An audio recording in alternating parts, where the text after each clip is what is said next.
இப்போ நம்ம எங்கே வந்திருக்கோம்னு பார்த்தீங்கன்னா பழனிக்கு. பழனியிலிருந்து ஒரு 8 கிலோமீட்டர் தள்ளி தான் நெய்க்காரப்பட்டின்னு ஒரு ஊர் இருக்குது. எல்லாத்துக்கும் நெய்க்காரப்பட்டி வந்து பழைய படத்தில் நிறைய பார்த்துருப்பீங்க. ஆனால் வந்து இப்போ அந்த சந்திரமுகியோட அரண்மனை நம்ம அதை பார்த்த மாதிரி அது இங்கே தான் இருக்குது. இங்கே தான் நெய்க்காரப்பட்டியில் எடுத்திருக்காங்க. கூடுதலாக வந்து பார்த்தீங்கன்னா நெய்க்காரப்பட்டியில் உங்களுக்கான ஜல்லிக்கட்டு வந்து ரொம்ப ஃபேமஸாக இங்கே போயிட்டுருக்கு. இப்போ வந்து நம்ம தினேஷோட ஒரு கம்பெனிக்கு வந்திருக்கோம். இவர் வந்து தினு சோப் அப்படிங்கிற ஒரு கம்பெனியை 2 வருஷமாக ரன் பண்ணிட்டு இருக்காரு. இந்த கம்பெனி வந்து இப்போ நம்ம அவர்கிட்ட வந்து இன்டர்வியூ பண்ணோம், எப்படி இந்த கம்பெனிலாம் ரன் ஆகிட்டு இருக்கு, என்ன மாதிரி விஷயம்னா நம்ம அவர்கிட்ட கேட்டு தெரிஞ்சுக்கலாம். வணக்கம். வணக்கம். இப்போ நம்ம கம்பெனியில் வந்து நீங்கள் என்ன மாதிரி ப்ராடக்ட்ஸ்லாம் விற்கிறீங்க? கம்பெனியில் என்னென்ன தயாரிக்கிறோம்னா வாஷிங் பவுடர், டிட்டர்ஜென்ட், கேக் ஐட்டம்லாம் தயாரிக்கிறோம். பட் டிஷ்வாஷ் பாரும் தயாரிக்கிறோம்.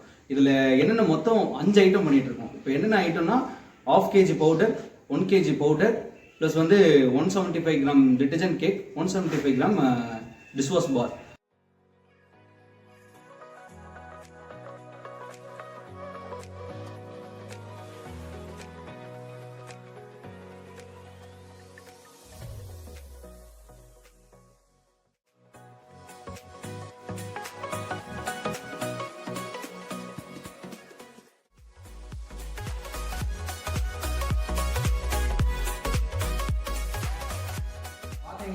நம்ம சோப் ஏன் இவ்வளோ ஸ்பெஷல்னா நம்மக்கிட்ட வேக்கம் பிளாடர். நிறைய பேர் பார்த்தீங்கன்னா நிறைய சோப்ஸ்லாம் வேக்கம் இல்லாமல் தயாரிக்கிறாங்க. ஏன் இந்த வேக்கம்னு கேட்டிங்கன்னா, சோப் பார்த்தீங்கன்னா இப்போ வேக்கம் அந்த காற்றை உறிஞ்சாதான் உள்ளே போடுற மெட்டீரியல் வந்து நல்லா இருக்கும். ஏன்னா அப்போ தான் சோப்பு நம்ம துவைக்கிறப்போ பார்த்தீங்கன்னா உடையாது. இல்லை அப்படின்னா சோப்பு வந்து உடஞ்சிரும். பெரும்பாலும் கம்பெனி பார்த்தீங்கன்னா வேக்கம் இல்லாமல் தான் யூஸ் பண்ணுறாங்க. அதனால தான் அவங்க ஃபீல் டவுன் ரொம்ப ஆயிடுறாங்க. இப்போ நிறைய பேர் நம்பியும் வாங்க மாட்டாங்க. இப்போ நம்மக்கிட்ட வாங்கின கஸ்டமர்ஸ் எல்லாமே பார்த்தீங்கன்னா கரெக்டாக ரெகுலராக வாங்கிட்டே இருப்பாங்க. சோப்ஸ் வந்து பார்த்தீங்கன்னா நல்லா இருக்குன்னு தான் சொல்லுவோம். அதுக்கான கிளிப்ஸையும் நாங்கள் மென்ஷன் பண்ணுவோம். உங்களுக்கே இந்த மாதிரி பிஸ்னஸ் பண்ணணும்னு ஐடியா வந்துச்சு? ஏன் கேட்குறேன்னா, எனக்கும் பிஸ்னஸ் பண்ணணும்னு ஐடியா இருந்துச்சு. ஆனால் எனக்கு பயம் இருக்குது. ஏன்னா வந்து இந்த மாதிரி பிஸ்னஸ் பண்ணணும்னா நம்ம போகணும், நிறைய இது பண்ணணும், எக்ஸ்பீரியன்ஸ் வேணும். நம்ம கீழேருந்து மேலே வரைக்கும் நாமளே தான் ஃபுல்லாக பார்க்கணும். அடுத்து வந்துட்டு இப்போ நம்ம மாடர்ன் லைஃப் ஆகணும். நிறைய பேர் சொன்னாங்கன்னா பிஸ்னஸ் பண்ணுங்க. இப்போ நம்ம நிறைய வீடியோஸ்லாம் பார்த்துருக்கோம், பிஸ்னஸ் பண்ணுங்கன்னு. வாழ்க்கை வந்து ஒரு மேட்ரிக்ஸ் செக்டர், நீங்கள் வேலைக்கு போகிறீங்க, இது பண்ணுறீங்க அப்படின்னு தான் சொல்கிறாங்க. ஸோ நான் பார்க்கும்போது எனக்கு அது பிஸ்னஸ் பண்ணுற அளவுக்கு எனக்கு தைரியம் இல்லை. ஸோ எனக்கு வேலைக்கு போகணும்னு இது இருந்துச்சு. இப்போ நீங்கள் வாஷிங் பவுடர்னு சொல்லும் போதே எனக்கு ஸ்டார்டிங்கே ஒரு மாதிரி தான் இருந்துச்சு. ஏன்னா உங்களை விட பெரிய கம்பெனிஸ் நிறைய இருக்காங்க. ஸோ அவங்களோட எப்படி பண்ணணும், ஏன்னா வந்துட்டு உங்களோட டாப் பிராண்டா நிறைய பேர் இருக்காங்க. ஏன்னா அப்படி இருக்கும்போது நீங்க இதெல்லாம் வந்துட்டு உங்களுக்கு எப்படி இந்த ஜேர்னி பண்ணணும்னு ஒரு ஆசை உங்களுக்கும் வந்துச்சு? ஓகே, நான் ஃபர்ஸ்ட் வந்து என்னன்னா எப்படி கம்பெனிக்குள்ள வந்தேன்னா, நாங்கள் ஆல்ரெடி சின்ன சின்ன ஐட்டம்லாம் பண்ணிட்டு இருந்தோம். என்னன்னா அந்த மாதிரி பெனாயில் ஐட்டத்துல இருந்து நீளம் அந்த இதெல்லாம் சின்ன வயசுல 15 இயர்ஸாக பண்ணிட்டு இருந்தாங்க அப்பா. ஸோ நான் எம்பிஏ முடிச்சிட்டேன். எம்பிஏ முடிச்சனால ஒரு பிஸ்னஸ் பண்ணணும்னு ரொம்ப ஒரு ஐடியா இருந்தது, ரொம்ப இன்ட்ரெஸ்ட். அதனால பிஸ்னஸ் பண்ணணும் நிறைய ஃப்ரெண்ட்ஸ்லாம் இல்லைட்டு ஏகப்பட்ட மோட்டிவேஷன்ஸ் இருக்குது. ஸோ இந்த லைனில் வரணுனால நிறைய ரிசர்ச் பண்ணிவிட்டு ஒரு லோன் அப்ளை பண்ணேன், PMEGP லோன். அது நிறைய யூடியூப்ஸில் இருக்கும், நீங்கள் பார்த்துக்குங்க, செக் பண்ணி பாருங்கள். கொஞ்சம் சப்சிடரி லோன், கொஞ்சம் சப்போர்ட்டிவாக இருக்கும். சப்சிடரி லோன்னா 35% வரையும் சப்சிடரி இருக்குது. அந்த மாதிரி ஒன்று பார்த்துட்டு நான் வந்து இப்படி வீட்டில் எக்ஸ்பிளனேஷன் பண்ணேன். ஆல்ரெடி இப்படி பண்ணிட்டு இருக்காங்க, கொஞ்சம் மேலே பண்ணலாம் அப்படின்னு தான் சொன்னேன். இப்படி பண்ணப்போ சரி அவங்களும் கொஞ்சம் சப்போர்ட் பண்ணாங்க. சப்போர்ட் பண்ணனால நான் இப்படி மிஷினரிஸ்லாம் பார்த்து எல்லாமே பண்ணி எல்லாமே பார்த்தாச்சு. நல்ல ஃபார்மிஸ்ட் பார்த்து நல்ல லேபுக்குலாம் அனுப்பிச்சு எல்லாமே ஃபார்முலா எல்லாமே கிளிக் ஆகி ஓகே ஆச்சு.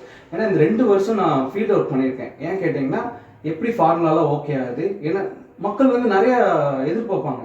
ஒரு நாள் நல்லா இருக்கும்பாங்க, ஒரு நாள் மலையில வச்சா டக்குன்னு கரையுதும்பாங்க, டக்குன்னு உடையுதும்பாங்க, எல்லாம் சொல்லுவாங்க. அதுக்காக நல்லா ஃபார்மிஸ்ட் வச்சு நல்லா மறுபடியும் இந்த எதுவுமே டக்குன்னு செட் ஆகாது. 1 or 2 இயர் எப்படியாவது ஆகும். என்னன்னா அதனால ஃபீல்டில் இருக்கனால கொஞ்சம் தெரிஞ்சது. தென் வந்து பார்த்தீங்கன்னா நீங்கள் பெரிய காம்படிட்டர்ஸ் பற்றி பேசுனீங்க. அது எல்லாத்துக்கும் தெரியும். அது இருக்கு. நான் மெயினாக ஃபோக்கஸ் பண்ணது எல்லாமே கிராமத்து மக்கள் தான்.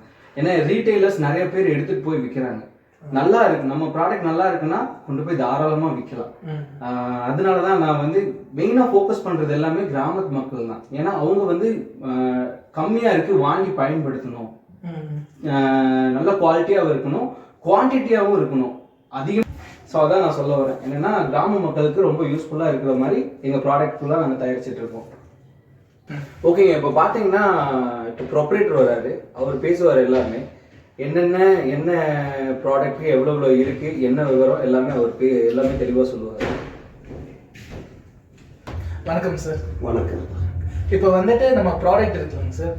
நம்ம ப்ராடக்ட்டை வந்துட்டு மக்கள்கிட்ட கொடுக்கும்போது எல்லாத்துக்கும் ஒவ்வொரு விதமான தயக்கம் இருக்கும். இப்போ நான் கடைக்கு போயிட்டு நிறைய ப்ராடக்ட் இருக்கும், வாங்க தான் செய்கிறேன். இப்போ நிறைய வாஷிங் மிஷின் பவுடர் இருக்குது, சோப்ஸ் இருக்குது, எல்லாம் இருக்குது. இதே நீங்கள் வந்துட்டு உங்கள் ப்ராடக்ட் என்கிட்ட கொடுக்குறீங்கன்னா நான் ஏன் உங்கள் ப்ராடக்ட்டை வாங்கணும்? எதனால அந்த ப்ராடக்ட் வந்துட்டு நான் வாங்கணும்? முதல்ல நான் உங்களுக்கு கேட்கக்கூடிய கொஸ்டினுக்கு பதில் சொல்றதுக்கு முன்னாடி ஒரு வார்த்தை சொல்லிக்கிறேன். நான் முதலாளி கிடையாது, நான் எப்போதும் தொழிலாளி தான். ஏன் அந்த வார்த்தையை யூஸ் பண்றேன்னா, என்னுடைய ப்ராடக்டை வந்து பின்னாடி மக்கள் எடுத்து சேல்ஸ் பண்ணியோ வியாபாரம் பண்ணியோ இருக்கிறவங்க ஒவ்வொருத்தரும் ஒவ்வொரு முதலாளி. அது அப்படிங்கிறப்ப இந்த ப்ராடக்டை வந்து ஏன் யூஸ் பண்ணணும்னு நீங்க கேள்வி கேட்டீங்க. அப்படிங்கிறப்ப இப்போ யூஸ் பண்ணிக்கிட்டு இருக்காங்கல்ல, மக்கள்லாம் யூஸ் பண்ணிக்கிட்டு இருக்காங்க, நிறைய கம்பெனி இருக்குதுங்க. அது உதாரணத்துக்கு வந்து ஒரு கிலோ மினிமம் எவ்வளோ நீங்க வாங்குறீங்க? 120 ரூபாய்க்கு வாங்குறீங்க. அதை வந்து நீங்க 120 ரூபாய்க்கு வாங்குறத வந்து நாங்க எங்ககிட்ட வாங்கினீங்கன்னா அதுல 2 கிலோவுக்கு மேல நாங்க தருவோம். அப்போ அதனுடைய பட்ஜெட்டை நீங்க கணக்கு போட்டு பார்த்தீங்கன்னா, வரவு செலவு கணக்கு பார்த்தீங்கன்னா மினிமம் எவ்வளவோ. ஒரு உதாரணத்துக்கு சொல்றேன், 1 கிலோ நீங்க 120 ரூபாய்க்கு வாங்குறீங்க, நாங்க 2 கிலோ 120 ரூபாய்க்கு தரோம். அப்படிங்கிறப்ப உங்களுக்கு பாதிக்கு பாதி லாபம் கிடைக்குது. ஒரு மந்த்லி வந்து ஒரு 60 ரூபாய் சேவ் பண்ணாவே வருஷத்துக்கு எவ்வளோன்னு கால்குலேஷன் பண்ணுங்க. அதே மாதிரி தான் எங்ககிட்ட இருக்க எல்லா ப்ராடக்டும் நீங்க ஃபீல்டில் வாங்குறத விட மார்க்கெட்டிங்கில் ஏற்கனவே இருக்கிற மார்க்கெட்டிங்கில் வாங்குறத விட நம்மகிட்ட வாங்குறது வந்து பாதிக்கு பாதி ரேட்டு கம்மி. ஏன்னா நான் கீழ்த்தட்டில இருந்து மேலே வந்திருக்கேன். அப்படிங்கிறப்போ மக்களை நான் புரிஞ்சு அவங்களுடைய வாழ்வாதாரத்துக்கு தகுந்தாப்படி நான் வந்து இதை பயன்படுத்தட்டும் அப்படிங்கிறதுக்காக என்னுடைய சொந்த முயற்சியில இதை நான் பண்ணி கொடுத்துட்டு இருக்கேன். இதை வந்து ஒரு பொது சேவையாக தான் பண்ணிட்டு இருக்கேன். அது சில மக்களுக்கு இதை எடுத்து யூஸ் பண்றவங்களுக்கு கட்டாயம் தெரிஞ்சிருக்கு. கரெக்ட். ஓகேங்க சார். இப்போ நம்ம ப்ராடக்ட் வந்து நீங்க எப்படி மக்கள்கிட்ட போய் சேர்க்குறீங்க? நான் தான் முதலே பதில் சொல்லியிருப்பேனே உங்களுக்கு. எப்படின்னு கேட்டீங்கன்னா, நான் எடுத்தோடனே முதலாளி கிடையாது, தொழிலாளின்னு. அப்படிங்கிறப்ப இதை வந்து நான் வந்து இன்ட்ரெஸ்டா ஃபர்ஸ்ட் நான் லவ் பண்றேன், அன்பு செலுத்துறேன். என் தாய்க்கு அப்புறம் வந்து நான் செய்யக்கூடிய தொழில தெய்வம்னு நினைக்கிறேன். அப்படிங்கிறப்ப என்கிட்ட வர்ற கஸ்டமர்களுக்கு அதை வந்து நல்ல முறையா பயன்படுத்தட்டும் அப்படிங்கிறதுக்காக மக்களுக்கு ஒவ்வொருத்தருக்கும் என்கிட்ட வேலை செய்யறவங்ககிட்டயே அதைத்தான் சொல்லுவேன், இதை பத்தி எடுத்து உரைக்கணும். அப்படிங்கிறப்ப மக்கள்கிட்ட அம்மா இப்படி வாங்குங்க, துணியை வந்து உங்களுக்கு வந்து நீங்க யூஸ் பண்ணக்கூடிய துணியை இருக்கிறவங்க இல்லாதவங்க எல்லாரும் பயன்படுத்தக்கூடிய இதுக்கு. அப்படிங்கிறப்ப நார்மலா வாங்கக்கூடிய நீங்க அனைத்து பொருள்களை விட இது என்ன சேஃப்டின்னா, உதாரணத்துக்கு நீங்க அதை வாங்கி 2 மாசம் பயன்படுத்தக்கூடிய பொருளை வந்து இது வந்து 4 மாசங்க நீங்க பயன்படுத்திக்கலாம். உதாரணத்துக்கு ஒரு டிஷர்ட்டோ ஸ்கூல் யூனிஃபார்மோ ரெகுலராக வாஷ் பண்ணக்கூடிய பொருள் யூனிஃபார்ம்லாம் பார்த்துட்டிங்கன்னா சில யூனிஃபார்ம்ல 3 மாசத்துலேயே வெளுத்து போயிடுது. மறுபடியும் அவங்க போய் அதுக்கு என்ன சொல்றது, வீட்டில் வந்து காசு இருக்கு இல்லாமல் இருக்கு, புது யூனிஃபார்ம்லாம் வாங்குற காசு இருக்கு.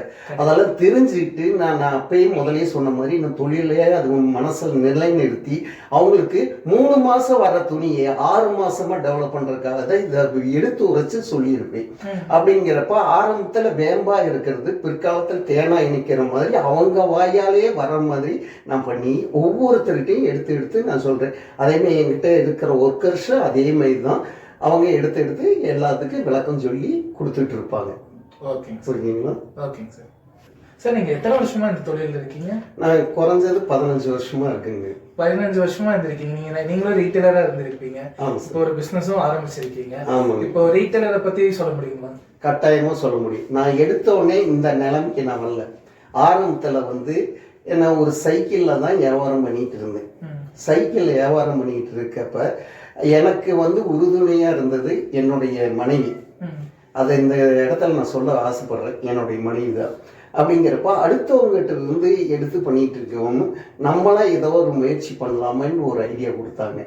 ஏன் இவ்வளோ பணம் விட்டு அது லாபத்தை வந்து அவங்களுக்கு உழைச்சி கொடுக்குறீங்க, நம்மளே உழைச்சி கொஞ்சம் முன்னேறி அடுத்தவங்களுக்கு இது பயன்படுற மாதிரி பண்ணலான்னு ஒரு ஐடியா சொன்னதுலேருந்து நானாக சொந்தமாக தயார் பண்ணி சின்ன சின்ன லெவலில் பேக் பண்ணி ஒவ்வொரு ஏரியாவாக கிராமமாக மக்களுக்கு கீழ்த்தர மக்களுக்கு ரொம்ப புவர் ஃபேமிலி நடுத்தர மக்களுக்கெல்லாம் கொண்டு போய் எடுத்து கொடுத்துங்கிறப்ப அவங்ககிட்ட இருந்து நல்ல வரவேற்பு கிடைச்சதுக்கு அப்புறம் நான் இதை நினச்சேன், நம்மளா ஏன் இது பண்ணக்கூடாது அப்படிங்கிறதுக்காக தான் ஆரம்பத்தில் ஒரு சிறுதொழில் மாதிரி பண்ணலாம் அப்படிங்கிறதுக்காக தான் ஒரு லோனு வாங்கி அது சிறுதொழிலாட்டமே இப்போ பண்ணிட்டு ரீட்டெயிலுக்காரங்க வந்தாங்கன்னா ஃபர்ஸ்ட் வந்தோடனே அவங்ககிட்ட கேட்பேன், உங்களுக்கு பணம் சம்பாதிக்கிறது ஈஸியாக கஷ்டமானு ஒரே ஒரு கொஸ்டின் கேட்பேன். யார் வந்தாலும் சரி ரீட்டெயில் அவங்க எடுத்த வரத்துக்கு பணம் சம்பாதிக்கிறது ஈஸினா அவங்கள ஈஸியாக நான் கனெக்ட் பண்ணிக்குவேன்.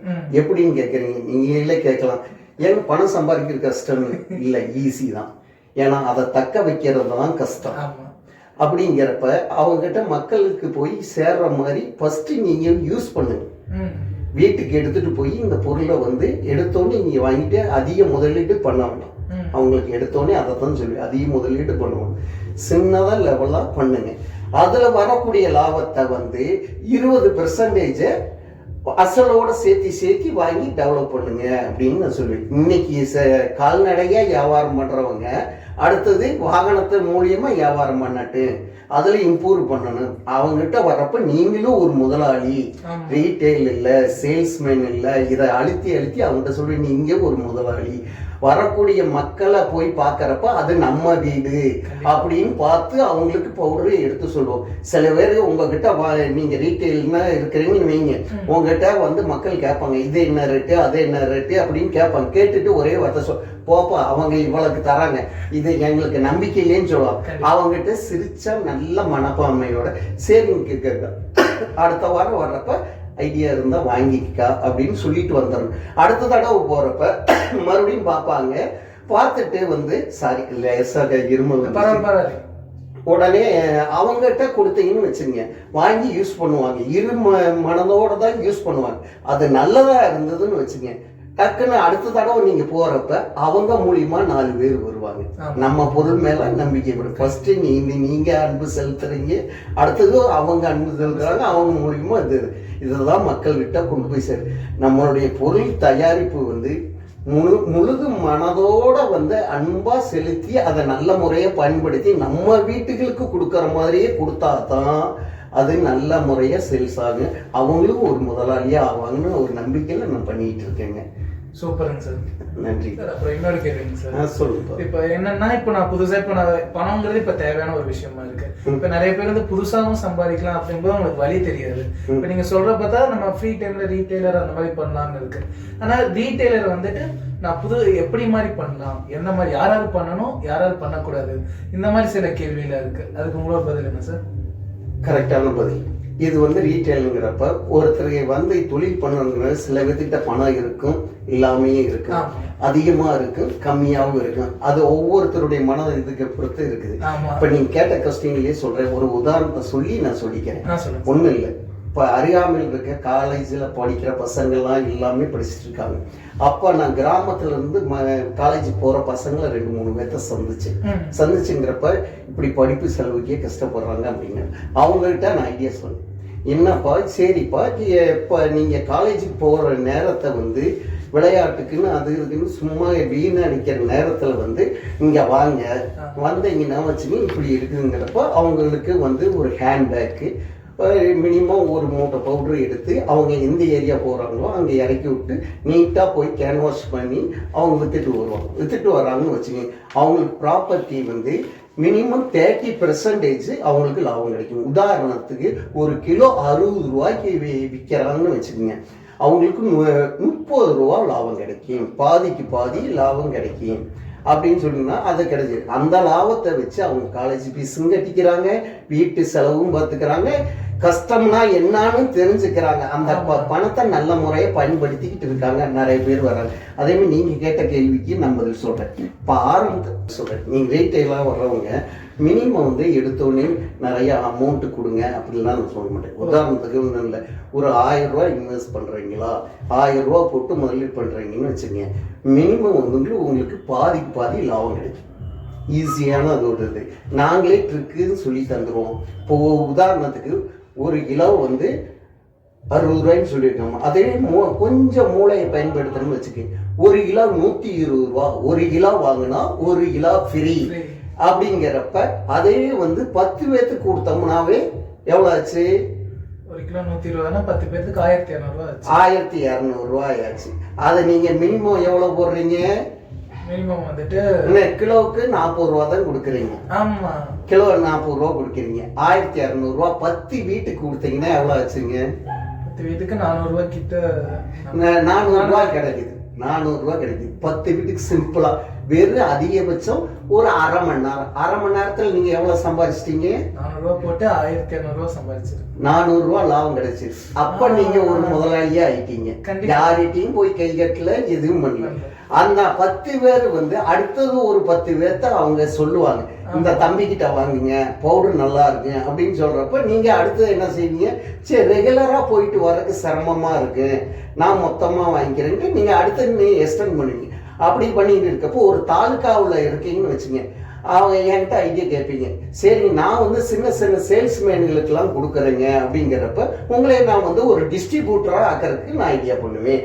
அப்ப நீங்க வந்து நீங்க இதுல தொழிலே அனுபவம் இருக்குது. அங்க ஒரு 10 சேல்ஸ்மேன்களுக்கு கொடுத்தீங்கன்னா உட்கார்ந்த இடத்துல அதே ப்ராப்பர்ட்டி நீங்க சம்பாதிக்கலாம், கம்பெனிக்கு சேல்ஸ் பண்ணி கொடுக்கலாம். அதே மாதிரி நீங்க 10 பேர்த்தனுடைய வாழ்வாதாரத்தையும் வாழ வச்ச மாதிரி உங்க பேரும் கண்டிப்பா இருக்கு. சரிங்களா? கொடுத்தா தரமான விஷயம் கைக்கு வரும். சார் இப்போ வந்துட்டு நான் ஒரு ரீட்டைலரா இருக்கேன். இப்போ நான் வந்துட்டு நிறைய கம்பெனி போகும்போது என்ன கேட்பாங்கன்னா, நமக்கு டெபாசிட்னு ஒண்ணு இருக்கு. நம்ம கம்பெனில அந்த மாதிரி டெபாசிட்ங்கிற விஷயம் இருக்குங்களா சார்? கட்டாயமா இல்ல. ஒரே வார்த்தையில சொல்லிடுறேன், கட்டாயமா இல்லை. நீங்க மித்த கம்பெனிகளை விசாரிச்சிருப்பீங்க, லட்சக்கணக்கில் கேட்பாங்க, இதெல்லாம் உங்களுக்கு கேட்டிருப்பாங்க. நான் இது யாரையும் மென்ஷன் பண்ணிக்கிட்டு இல்லை. எங்க கம்பெனியை பொறுத்த வரைக்கும் நீங்க ஒரு முதலாளியாத்தான் வரணும்னு ஆசைப்படுறோம். அதனால 1 ரூபா கூட டெபாசிட் கட்ட வேண்டியது இல்லை. நீங்க கொடுக்கக்கூடிய பணத்துக்கு அதை பல மடங்கு சேரணும்னு தான் வாழ்த்தி கொடுப்போம். கண்டிப்பா. அதுல ஏதாவது ரிமார்க் வந்ததுன்னா கூட எங்க கிட்ட சொல்லலாம். அதை வந்து எப்படி இம்ப்ரூவ் பண்றோம்னு உங்களையும் கலந்து உரையாடி தான் நாங்க பண்ணிட்டு இருப்போம். சொல்றீங்களா? இப்ப நீங்க வந்து ஒரு டெபாசிட் கட்டிட்டு இது எப்படி சேல்ஸ் பண்ணுவோம் பண்ண மாட்டோம் மைண்ட்ல அதே போகும். ஒருத்தருக்கு இருக்கிறனால நீங்க கட்டிடுறீங்க, இல்லாதவங்கள எப்படி பொழைக்கிறது? அதுக்காக என் கம்பெனிக்கு ரீட்டெயிலரா வரீங்கன்னா கட்டாயமும் கட்ட வேண்டியதில்லை. நீங்களும் ஒரு பார்ட்னர் ஆட்டம் தான் நினைச்சு நாங்க சேர்த்தி உங்களைய மேம்படுத்துவோம். சூப்பருங்க சார். ஓகே, இப்போ கடைசி கேட்குறீங்களா? இப்போ வந்து நீங்க மக்களுக்கு ஏதாவது சொல்ல விரும்புறீங்களா? கட்டாயமா. வணக்கம், எல்லாத்துக்கும் வணக்கங்க. நான் வந்து ரொம்ப ஏழ்மையான குடும்பத்திலிருந்து வந்ததால் தான். நான் வந்து ஆரம்பத்தில் இந்த தொழில் பண்ணுறப்ப 4 பேர் 4 விதமாக பேசினாங்க. அதெல்லாம் இந்த காதில் வாங்கி இந்த காதில் விட்டுட்டேன். அப்படிங்கிறப்ப நான் ஆரம்பத்தில் செய்யறப்போ பல இடையூறுகள் வந்தது. சொல்ல போனால் ஒரே லைனில் சொல்கிறேன், நான் தொழில் பண்ணுறப்ப எனக்கே தெரிஞ்சது இவ்வளோ கஷ்டமாக வேறுபாட்ட கசக்குதே அப்படின்னு நினச்சிட்டு பண்ணிட்டு இருந்தேன். ஆனால் இப்போ தான் அது தெரியுது, தேனாக இணைச்சிக்கிட்டு இருக்குது. இப்போ கட்டாயமாக உங்களுக்கு நான் சொல்கிறேன், நீங்கள் அனைவரும் எல்லாருமே ஒரு முதலாளியாக ஆகணும்னு நினச்சிங்கன்னா கட்டாயமாக ஒரு தடவை நம்ம கம்பெனியை வந்து பார்த்துட்டு போங்க. நன்றி, வணக்கம். ஸோ உங்களுக்கு இதை பற்றி நிறைய ஐடியாஸ் கிடைச்சிருக்குன்னு நினைக்கிறேன். இனி உங்களுக்கு நிறைய சந்தேகம் இருந்தாலும் நான் கீழே வந்து டிஸ்கிரிப்ஷனில் சாரோட நம்பர் நான் உங்களுக்கு கொடுத்துருக்கேன். நீங்கள் ஏதாவது டவுட்னா இல்லை புதுசாக ரீட்டைலராக வரணும் இல்லை இருக்கிற ரீட்டைலர்ஸ் வந்து கேட்கணும்னா இவங்கள்ட்ட நீங்கள் காண்டாக்ட் பண்ணி உங்கள் டவுட்ஸ்லாம் நீங்கள் கேட்டுக்கலாம். Thank you, bye. நன்றி, வணக்கம். வணக்கம்.